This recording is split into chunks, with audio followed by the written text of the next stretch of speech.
Hi all, welcome to book owls. നമ്മൾ ഇന്ന് discuss ചെയ്യാൻ പോകുന്നത് ടോണി മോറിസൺ എന്ന് പറയുന്ന ഒരു അമേരിക്കൻ നോവലിസ്റ്റിൻ്റെ ദ ബ്ലൂവസ്റ്റ് ഐ എന്ന് പറയുന്ന നോവലാണ്.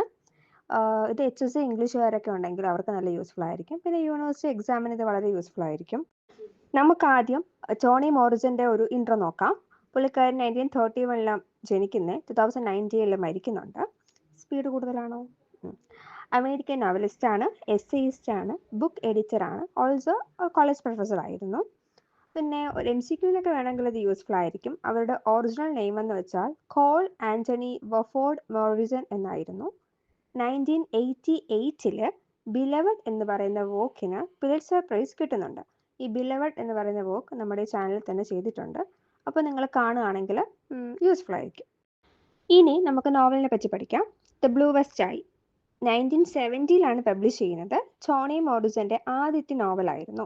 ദ സെറ്റിംഗ് ഒഹിയോയിലെ ലൊറൈൻ എന്ന് പറയുന്ന പ്രദേശമാണ്. ഇതൊന്ന് ഓർത്തിരിക്കേണ്ട. ഇപ്പോൾ എക്സാമിനൊക്കെ MCQനാണെങ്കിൽ യൂസ്ഫുൾ ആയിരിക്കും. പിന്നെ എക്സാമിനാണെങ്കിൽ നമ്മൾ ഇതുപോലെയുള്ള ന്യൂവാൻസസ് ഒക്കെ എഴുതുകയാണെങ്കിൽ they will think that okay, ഈ പുള്ളിക്കാരിക്ക് എന്തൊക്കെയോ അറിയാം, പഠിച്ചിട്ടുണ്ട്, അല്ലെങ്കിൽ പുള്ളിക്കാരൻ എന്തെങ്കിലും അറിയാം, പഠിച്ചിട്ടുണ്ടെന്ന് തോന്നിയിട്ട് ചിലപ്പോൾ എക്സ്ട്രാ ഒരു അരമാർക്ക് കിട്ടിയാലോ, അങ്ങനെ ഓർത്തിട്ടാണ്.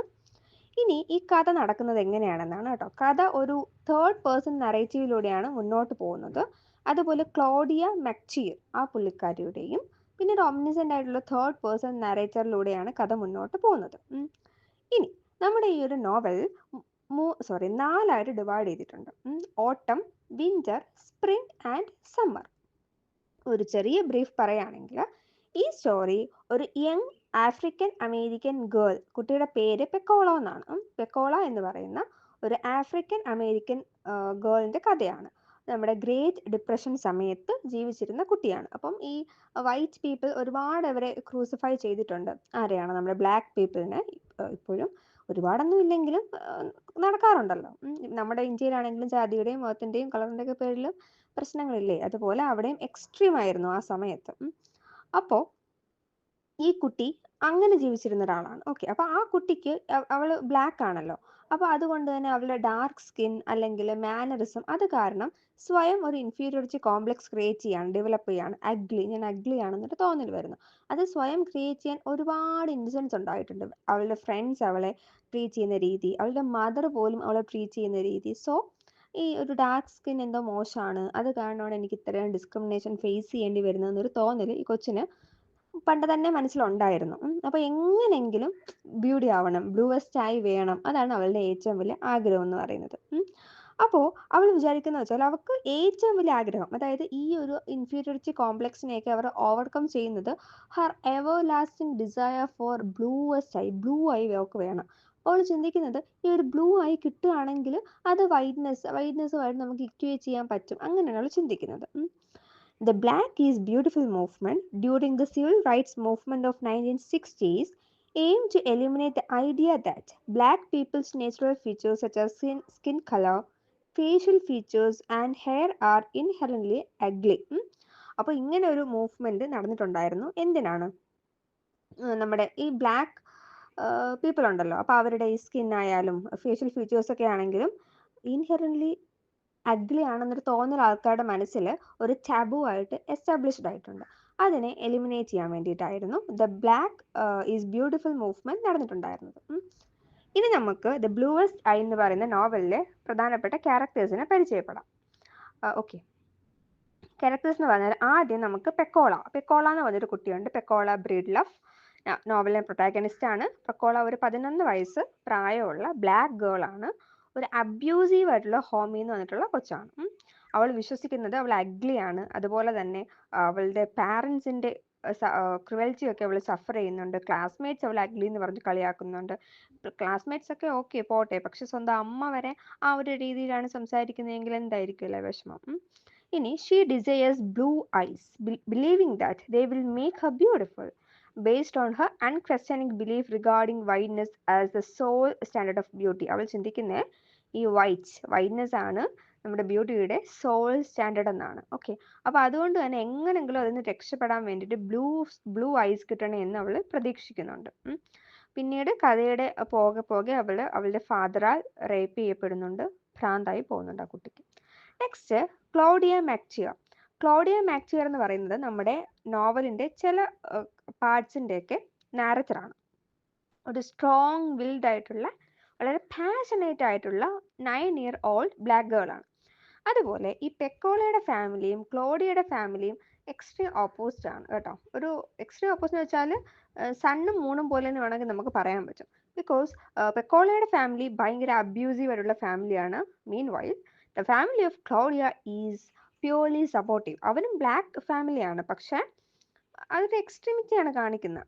ഒരു നല്ല സപ്പോർട്ടീവ് ആയിട്ടുള്ള ഫാമിലിയാണ്. ഇനി ക്ലോഡിയ സ്ട്രോങ് ആണെന്ന് പറഞ്ഞു, സ്റ്റിൽ യങ് ആണ്, പക്ഷേ അവൾ റേസിസം അല്ലെങ്കിൽ അങ്ങനെയുള്ള കാര്യങ്ങളൊന്നും അവൾ എക്സ്പീരിയൻസ് ചെയ്തിട്ടില്ല. Still largely undiminished she is compassionate toward Pecola. അപ്പം പെക്കോളയുടെ സാഹചര്യങ്ങളൊന്നും അവൾ മീൻസ് അങ്ങനെയുള്ള ഇൻസിഡൻസ് ഒന്നും ഇവർക്ക് അനുഭവപ്പെട്ടിട്ടില്ല എന്നുണ്ടെങ്കിൽ പോലും പെക്കോളയോട് അവൾക്ക് ഭയങ്കര ഒരു കമ്പാഷൻ തോന്നുന്നുണ്ട്. അതുപോലെ ഈ ബ്ലാക്ക് കമ്മ്യൂണിറ്റി അവർക്ക് ഒരു വൈറ്റ്നെസ് വേണം എന്നുള്ള ഒരു വോർഷിപ്പ് ഉണ്ടല്ലോ, അതിനെയൊക്കെ അവൾ എതിർക്കുന്നുണ്ട്. നെക്സ്റ്റ് ക്യാരക്ടർ ഫ്രിഡ മാക്റ്റിയർ ആണ്.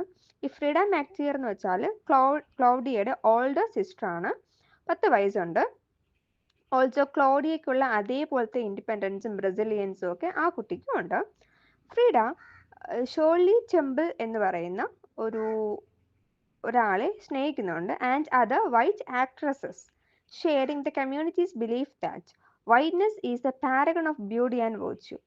Frida possesses a deeper, although still limited, view of womanhood and adulthood which Claudia envies. Next character Cholly Breedlove ആണ്. ഈ കോളി ബ്രീഡ് ലവ് എന്ന് പറയുന്നത് പെക്കോളയുടെ അബ്യൂസീവ് ആയിട്ടുള്ള അച്ഛനാണ്. ഓക്കെ, ഇപ്പം ക്യാരക്ടേഴ്സ് പെക്കോളയായി, ക്ലോഡിയയുടെ സിസ്റ്ററായ ഫ്രീഡയായി, പിന്നീട് കോളി ബ്രീഡ് ലവ് ആരുടെയാ? പെക്കോളയുടെ അച്ഛനാണ്. Cholly is a violent and severely damaged man. From a young age, Coley has been free. His mother left him on a trash heap as an infant, and his caretaker dies when he is an adolescent. But his freedom is both isolating and dangerous, allowing him to commit heinous acts without remorse. അതായത് അത്രയ്ക്കൊരു ദുഷ്ടനാണ്, യാതൊരുവിധ പശ്ചാത്താപവും ഇല്ലാതെ heinous crime ഒക്കെ ചെയ്യുന്ന ഒരു വ്യക്തിയാണ് കോളി breed love എന്ന് പറയുന്നത്. Next pollen breed love ആണ്. പോളിൻ എന്ന് പറഞ്ഞാൽ പെക്കോളയുടെ അമ്മയാണ്. പോളി എന്നും അറിയപ്പെടാറുണ്ട്. പോളിൻ ഒരു ഡിസേബിൾഡ് ഫൂട്ടാണ്. ഓക്കെ, അവരും വിചാരിക്കുന്നു അവർ അഗ്ലിയാന്ന്. അതുപോലെ എപ്പോഴും അവരുടെ കാല്, ഈ ഫൂട്ടിന് കുറച്ച് പ്രശ്നമുണ്ട്, അതുകൊണ്ട് പറയും ഇതാണ് എൻ്റെ അഗ്ലൻസിൻ്റെ കാരണം എന്നൊക്കെ പറയും. ഇനി അതുപോലെ തന്നെ കുറേ നാൾ കഴിയുമ്പോൾ അവരുടെ ഫ്രണ്ടിലെ പല്ല് പോകും കേട്ടോ. അപ്പോൾ അവൾ പിന്നെയും ഓക്കെ ഞാൻ പിന്നെ അഗ്ലി ആയെന്ന് ചിന്തിക്കുന്നുണ്ട്. ഓക്കെ, പിന്നെ തന്നെ സ്വയം ഒരു രക്തസാക്ഷിയായിട്ടാണ്, കാരണം കോളിയുടെ കൂടെ ജീവിക്കുന്നതിലും ഭേദം രക്തസാക്ഷിയായി ജീവിക്കുക, അങ്ങനെ അവർ ചിന്തിക്കുന്നത്. ഈ പുള്ളിക്കാരൻ വേർബലി ഫിസിക്കലി അബ്യൂസീവ് ആണ്. നമുക്കതിപ്പം മനസ്സിലാക്കാൻ പറ്റുമല്ലോ. ഓക്കെ, ഇനി അവർ ഏതൊരു ഫാമിലിയിൽ എവരാണ് ജോലി ചെയ്ത് അവിടെ കുറച്ച് ആഹാരം കൊണ്ടുവരുന്നത്, ഇവരെ പണിക്ക് പോകുന്നുള്ളൂ, അത്ര തന്നെ. ഇനി കോളി ഈ പുള്ളിക്കാരെ അബ്യൂസ് ചെയ്യുമ്പോൾ ഈ പുള്ളിക്കാരി പെക്കോളയാണ് അടിക്കുന്നത് ആ ദേഷ്യത്തിന്. നെക്സ്റ്റ് നമുക്ക് ഹെൻറി വാഷിങ്ടൺ എന്ന് പറയുന്ന ഒരു വ്യക്തിയുണ്ട്. ഓക്കെ, അത് പിന്നെ സാമുവൽ ബ്രീഡ് ലവ്. ഓക്കെ, നമുക്ക് മീൻവെയിൽ അങ്ങോട്ട് പോകുമ്പോഴത്തേക്കും ക്യാരക്ടേഴ്സിനെ കിട്ടുമ്പോൾ നോക്കാം. ഇനി നമുക്ക് നമ്മുടെ സമ്മറിയിലേക്ക് വരാം. നമ്മുടെ ബ്ലൂവസ്റ്റ് ഐ എന്ന് വെച്ചാൽ ആദ്യം അതിൻ്റെ ഇൻട്രഡക്ഷൻ ഉണ്ട്, അൺടൈറ്റിൽഡ് ആയിട്ടുള്ള പ്രില്യൂഡ് ഉണ്ട്, ശേഷം വലിയ സീസൺസിൻ്റെ പേരുള്ള 4 യൂണിറ്റ്സ് ആയിട്ട് ഡിവൈഡ് ചെയ്യുന്നുണ്ട്. ഏതൊക്കെയാണ്? ഓട്ടം വെച്ചാൽ ബിഗിൻ ചെയ്യുന്നത് ആൻഡ് എൻഡ് ഇൻ സമ്മർ. ഓരോ യൂണിറ്റും സ്മോളർ സെക്ഷൻസ് ആയിട്ട് ഡിവൈഡ് ചെയ്യുന്നുണ്ട്.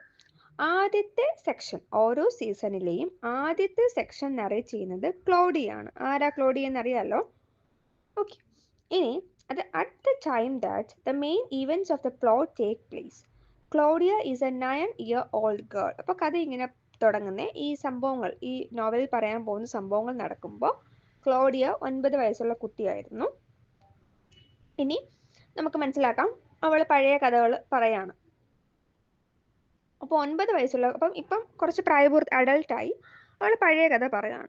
9 വയസ്സുള്ള ക്ലോഡിയ, അതുപോലെ അവളുടെ 10 വയസ്സുള്ള സിസ്റ്റർ ഫ്രീഡ, അവരുടെ പഴയ ഹൗസിൽ ലൊറൈനിൽ ഓഹിയയിലുള്ളൊരു വീട്ടിലാണ് താമസിക്കുന്നത്. 1941 ഗ്രേറ്റ് ഡിപ്രഷൻ്റെ അവസാനം അവരുടെ ഫാമിലി എങ്ങനെയെങ്കിലും ജീവിക്കാൻ വേണ്ടി ഒരുപാട് സ്ട്രഗിൾ ചെയ്യുന്നുണ്ട്. പക്ഷേ അവരുടെ ഫാമിലി ഭയങ്കര പീസ്ഫുൾ ആണ്. അവളുടെ അമ്മ, അച്ഛൻ, അതുപോലെ അമ്മ ഒരു സ്ട്രിക്റ്റ് ആണ്. അതുപോലെ അവരെ ഓഫൺ പണിഷ് ചെയ്യാറുണ്ട്. പക്ഷേ അവരുടെ കുട്ടികളോട് ഭയങ്കര സ്നേഹവും കൺസേൺ ഒക്കെയാണ്. അതുപോലെ അവളുടെ ഫാദർ അവരുടെ ഫാമിലി മുങ്ങി പോകാതിരിക്കാൻ വേണ്ടി ഭയങ്കരമായിട്ട് ഹാർഡ് ആയിട്ട് വർക്ക് ചെയ്യുന്നുണ്ട്. ഇനി ഈ പുള്ളിക്കാരനെ ഫിനാൻഷ്യലി ഹെൽപ്പ് ചെയ്യാൻ വേണ്ടിയിട്ട് മച്ചിയോ take in a boarder named Henry Washington, who the girls call Mr. Henry. They later take in a young girl named Pecola Breedlove because of her father, Coley Breedlove. അതായത് അപ്പോൾ ഇവർ ഭയങ്കര independent ആയിട്ട് ജീവിക്കുന്ന ആൾക്കാരാണ്. കുറച്ച് നാൾക്ക് ശേഷം ഈ പെക്കോളയുടെ ഫാമിലി അവിടെ താമസിക്കാൻ വേണ്ടി വരുന്നുണ്ട്. അവിടെയല്ല, തൊട്ടപ്പുറത്തൊരു വീട്. അത് വീടെന്നൊന്നും പറയാൻ പറ്റില്ല, ഒരു ചെറിയ ഒരു സെറ്റപ്പ്. അത് തന്നെ സെറ്റപ്പ് എന്ന് വെച്ചാൽ ഒരു ചെറിയ വീടെന്ന് വേണമെങ്കിൽ പറയാം. അപ്പോൾ അവരവിടെ താമസിക്കുകയാണ്. അവരുടെ വീട്ടിൽ എന്നും അടിയും പിടിയാണ് കോളിയുടെ വീട്ടിൽ. ഒരു ദിവസം കോളി ഈ വീട് കത്തിച്ചു. പെക്കോളയുടെ വീട് കത്തിച്ചു. അങ്ങനെ പെക്കോള എന്ത് ചെയ്യും? പതിയെ നമ്മുടെ ക്ലോഡിയയുടെ വീട്ടിലേക്ക് താമസിക്കാൻ വരും. ക്ലോഡിയയ്ക്കും ഫ്രീഡയ്ക്കും പെക്കോളയെ ഭയങ്കര ഇഷ്ടമാണ്. അതുപോലെ അവളോട് ഭയങ്കര കഷ്ടം തോന്നുന്നുണ്ട്. അങ്ങനെ ഈ പെക്കോളയ്ക്കും ഫ്രീഡയ്ക്കും ഷേർലി ടെമ്പിളിനെ ഇഷ്ടമാണ്. അതൊരു ആക്ട്രസ് ആണ്. Because of A beauty which stems from her white features, but Claudia disagrees with them. അപ്പം പെക്കോളയും ഫ്രീഡയും ആ ഒരു ആക്ട്രസിനെ ഭയങ്കരമായിട്ട് സ്നേഹിക്കുന്നുണ്ട്, കാരണം അവർ നല്ല വെളുത്തിരിക്കുന്നുണ്ടാണ്. ബട്ട് നമ്മുടെ ക്ലോഡിയയ്ക്ക് അത്ര താല്പര്യമൊന്നും ഇല്ല. പിന്നെ കുറേ നാൾ കഴിയുമ്പോൾ പെക്കോള അവരുടെ ഫാമിലിയോടൊപ്പം താമസിക്കാൻ വേണ്ടി ഒരു അപ്പാർട്ട്മെന്റ് എന്നും പറയുന്നത് ഇവ നിങ്ങൾ ഫ്ലാറ്റ് എന്ന് വിചാരിക്കരുത്, ഒരു കുഞ്ഞൊരു വീട്ടിലേക്ക് മാറുന്നുണ്ട്. അവളുടെ ലൈഫ് അവിടെ ഭയങ്കര കഷ്ടമായിട്ട് തോന്നുന്നുണ്ട്. പുള്ളി ഭയങ്കര ആൽക്കഹോളിക്കാണ് അവളുടെ അച്ഛൻ. അവളുടെ അമ്മ മൈൻഡ് പോലും ചെയ്യുന്നില്ല. എല്ലാം ചെയ്തിട്ട് ഞാൻ ഭയങ്കര ശരിയാണ് എന്ന് വാദിക്കുന്ന ഒരു സ്ത്രീയാണ്. Her parents fight on a regular basis and these altercations lead to physical violence. Pecola's brother Samuel copes with the violence by running away, but Pecola, being a young black girl, is unable to escape. She believes she is fated to live her sad life because she is ugly, which is confirmed by the way she is treated in the community. അപ്പോൾ അവൾ ചിന്തിക്കുന്നത് എനിക്ക് ഇങ്ങനെയൊക്കെ വരാൻ കാരണം ഞാൻ ugly ആയതുകൊണ്ടാണ്. കാരണം അങ്ങനെയാണ് ഓരോ individual in the communities treating Har. ശേഷം she prays for blue eyes because they will make her beautiful and allow her to see the world differently. അപ്പോൾ അവൾ ചിന്തിക്കുന്നത് എനിക്ക് കുറച്ച് ബ്ലൂ അല്ല, 2 ബ്ലൂ ഐസ് കിട്ടുകയാണെങ്കിൽ ഞാൻ ഈ വേൾഡ് ഡിഫറെൻ്റ് ആയിട്ട് കാണാൻ പറ്റും, എല്ലാവരും എന്നെ അക്സെപ്റ്റ് ചെയ്യും, കുറച്ച് ബ്യൂട്ടി ആവും, അപ്പോൾ ഈ അഗ്ലി എന്നൊരു തോന്നലുണ്ടാവില്ല, കമ്മ്യൂണിറ്റിയൊക്കെ എന്നെ അക്സെപ്റ്റ് ചെയ്യും എന്നൊക്കെ she wishes for pair of blue style. The reader learns that Pecola's parents have both had tragic lives, which has led to their dysfunction as adults. അപ്പോൾ അതായത് ഈ പെക്കോളയുടെ അച്ഛനും അമ്മയും ഭയങ്കര മോശം ജീവിത സാഹചര്യങ്ങളായതുകൊണ്ടാണ് അവരിപ്പോൾ ഇങ്ങനെ ആയിപ്പോവാൻ കാരണം. അവളുടെ ഫാദർ കോളി ബ്രീഡ്ലവ് ചെറുപ്പത്തിലെ തന്നെ ഉപേക്ഷിക്കപ്പെട്ടതാണ്. പിന്നീട് ഈ പുള്ളിയുടെ അതായത് ചെറുപ്പത്തിലെ ഉപേക്ഷിക്കപ്പെട്ടു. പുള്ളിക്കാരൻ്റെ അച്ഛൻ പുള്ളിക്കാരനെ തിരക്കി പിടിച്ചു വന്നു. അങ്ങനെ കുറേ ഭയങ്കര മോശം അനുഭവങ്ങൾ പുള്ളിക്കാരൻ ഉണ്ടായിട്ടുണ്ട്. പുള്ളിക്കാരനും ഈ വൈറ്റ് മെൻ കാരണം പുള്ളിക്കാരൻ റേപ്പ് ചെയ്യപ്പെട്ടിട്ടുണ്ട്. അങ്ങനെ കുറേ മോശം കാര്യങ്ങൾ ഇദ്ദേഹത്തിൻ്റെ ലൈഫിൽ ഉണ്ടായിട്ടുണ്ട്. അപ്പോൾ അതൊക്കെ ഇദ്ദേഹത്തിൻ്റെ ലേറ്റർ ലൈഫിനെയും സ്വാധീനിക്കുന്നുണ്ട്. ഓക്കെ, അതുപോലെ ഒരു സ്ത്രീ ഈ പുള്ളിക്കാരനെ ഹ്യൂമിലിയേറ്റ് ചെയ്തിട്ടുണ്ട്. അപ്പോൾ ആ ഒരു ഹ്യൂമിലിയേഷൻ കാരണം കോളിക്ക് പിന്നെ സ്ത്രീകളെ ഒന്നും താല്പര്യമില്ല. അങ്ങനെ അദ്ദേഹം ഒരു ഡേഞ്ചറസ് ആയിട്ടുള്ള ഫ്രീ ലൈഫ് എൻജോയ് ചെയ്തുകൊണ്ട് നടക്കുമായിരുന്നു. കുറേ നാൾ കഴിഞ്ഞപ്പോഴത്തേക്കും പുള്ളിക്കാരൻ കല്യാണം കഴിച്ചു. അങ്ങനെ പുള്ളിക്കാരൻ ടൈ ഡൗൺ ചെയ്തു എന്ന് വേണമെങ്കിൽ പറയാം. ഇനി പെക്കോളയുടെ മദർ മിസ്സിസ് ബ്രീഡ്ലവ് എന്ന് പറയുന്ന പുള്ളിക്കാരിക്ക് ഒരു ലെയിം ഫുഡ് ഉണ്ട്. അപ്പോൾ എപ്പോഴും അത് കാരണം പുള്ളിക്കാരിയെ ഐസൊലേറ്റ് ചെയ്യും, പുള്ളിക്കാരെ അഗ്ലി ആയിട്ട് കൺസിഡർ ചെയ്യും. As a young woman, she loses herself in movies. The beautiful white actress exacerbates her fate that she is ugly. After having children, she takes on the role of a mature, believing her relationship with Coley is a cross she must bear as a good Christian woman. അപ്പോൾ അവർ വിചാരിക്കുന്നത് ഒരു നല്ല Christian women എന്ന സ്ഥിതിക്ക് ഈ തെണ്ടിയെ സഹിക്കേണ്ടത്, ഈ കുരിശിനെ ചുമക്കേണ്ടത് എൻ്റെ ബാധ്യതയാണെന്ന് ഈ പുള്ളിക്കാരി ചിന്തിക്കുന്നു. She works for a white family and spending time in their home makes her despise her. ഒരു ദിവസം 1941 സ്പ്രിംഗ് ടൈമിൽ കോളി ഈ പുള്ളിക്കാരൻ അച്ഛൻ വീട്ടിലേക്ക് ഡ്രങ്ക് ചെയ്ത് വന്നിട്ട് വരും. അപ്പോൾ പെക്കോള ഡിഷസ് വാഷ് ചെയ്യായിരുന്നു. അപ്പോഴത്തേക്കും ഈ പെക്കോളയെ കണ്ടപ്പോഴത്തേക്കും ഈ പുള്ളിക്കാരന് സെക്ഷലി ഭയങ്കരമായിട്ട് ഇമോഷൻസ് ഇങ്ങനെ വരാൻ തുടങ്ങി. At first he feels tenderness and hatred fueled by guilt. He knows he is unable to care for her and hates her for loving him. He rapes Pecola and leaves her on the kitchen floor. Afterwards, Mr. Breedlove beats Pecola when she learns of the rape. Okay. അപ്പോൾ ഈ കൊച്ചു റേപ്പിന് ഇരയായി എന്ന് അറിഞ്ഞപ്പോൾ പെക്കോളയുടെ അമ്മ ചെയ്യുന്നത് പെക്കോളെ അടിക്കുക ചെയ്യുന്നത്. റേപ്പിനിരയായ കുട്ടി വിക്ടിമിനെ തന്നെയാണ് പിന്നെയും അബ്യൂസ് ചെയ്യുന്നത്, അവളുടെ അമ്മ എന്ന് പറയുന്നത്. In an act of desperation, Pecola visits Shepherd Church, a local churchan who claims he can work miracles and asks for blue eyes. അപ്പോൾ അവള് ഇനി പ്രതീക്ഷയൊന്നുമില്ല, നിരാശയുടെ പടുകുഴിയിലായി. അങ്ങനെ ഒരു ലോക്കൽ ചേർച്ച്, അവിടെ ഒരു പുള്ളിക്കാരൻ ലോക്കൽ ആയിട്ട് ഇങ്ങനെ മിറാക്കിൾസ് കിട്ടും, വർഷിപ്പ് ചെയ്താൽ കിട്ടും എന്നൊക്കെ പറഞ്ഞിട്ട് അവിടെ പോയി ബ്ലൂ ഐസ് ചോദിക്കുന്നുണ്ട്. പക്ഷെ ആ പുള്ളിക്കാരൻ എന്ന് വെച്ചാൽ, അപ്പൊ ആ പുള്ളിക്കാരൻ പെക്കോളെ വിശ്വസിപ്പിക്കാൻ വേണ്ടിയിട്ട് ഓരോ ഓരോ കാര്യങ്ങളൊക്കെ ചെയ്യുന്നുണ്ട്.